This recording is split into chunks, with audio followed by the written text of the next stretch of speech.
Siren Head, Red. The first of the summoners behind the giant event.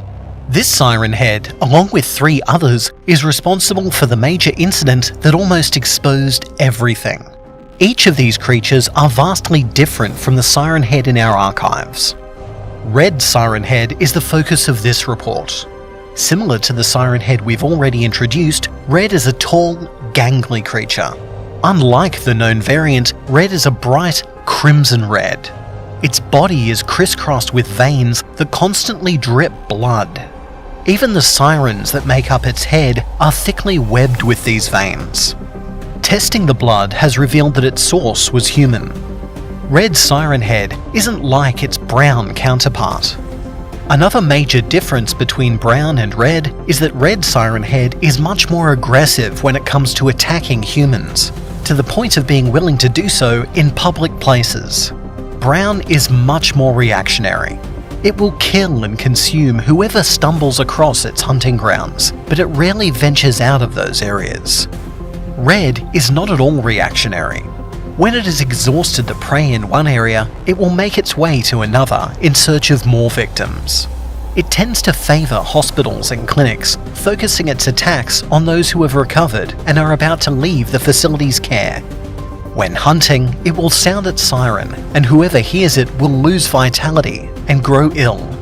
The creature will play its sirens multiple times over the course of a single night, slowly sapping its victim's life force. This is not a gentle process.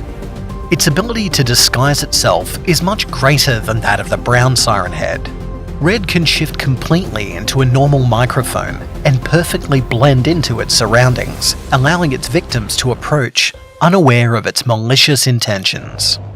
Red Siren Head seems to delight in ripping away hope and snuffing out lives. There is a real intelligence in its actions, a cruel, malicious intelligence that is not there for the betterment of people. Carolina was the codename of the agent in charge of investigating the growing number of unexplained deaths in a small hospital in Florida. Visiting the hospital in person and searching their records, she discovered that over the course of the last year, at least 99 people died suddenly in the night. There was a common theme among these patients. They were all good news stories, people who were recovering from major treatments. Successful surgeries, chemotherapy that drove cancer into remission, and even recovery from major viruses. Patients who beat the odds and survived. The day they were to be released, they were found dead. Their skin was discoloured and their eyes showed broken vessels.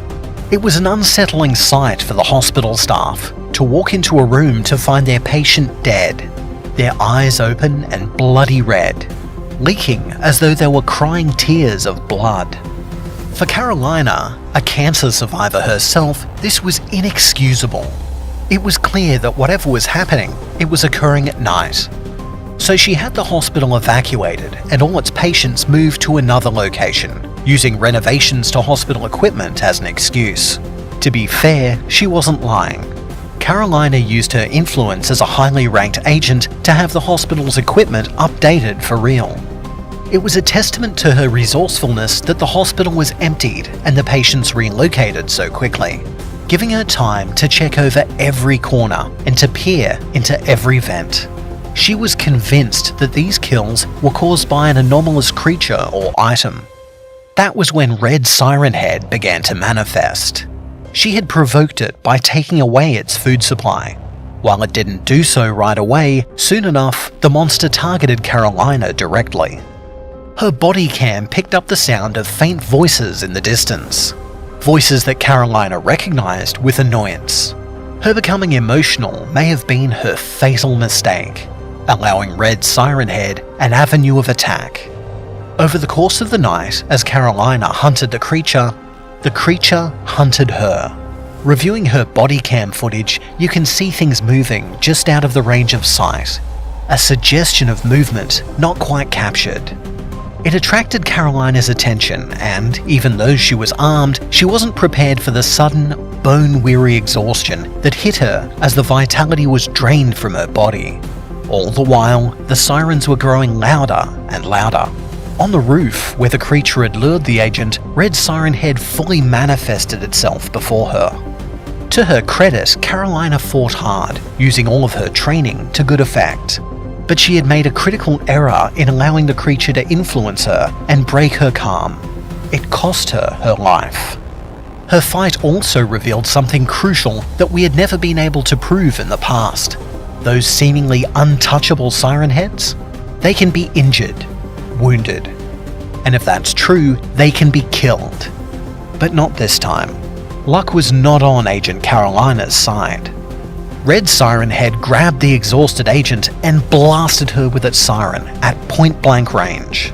Carolina died screaming, blood pouring from her eyes, ears, nose, and mouth. When it was over, the Red Siren Head tossed her over the edge of the rooftop, discarding her corpse like it was trash.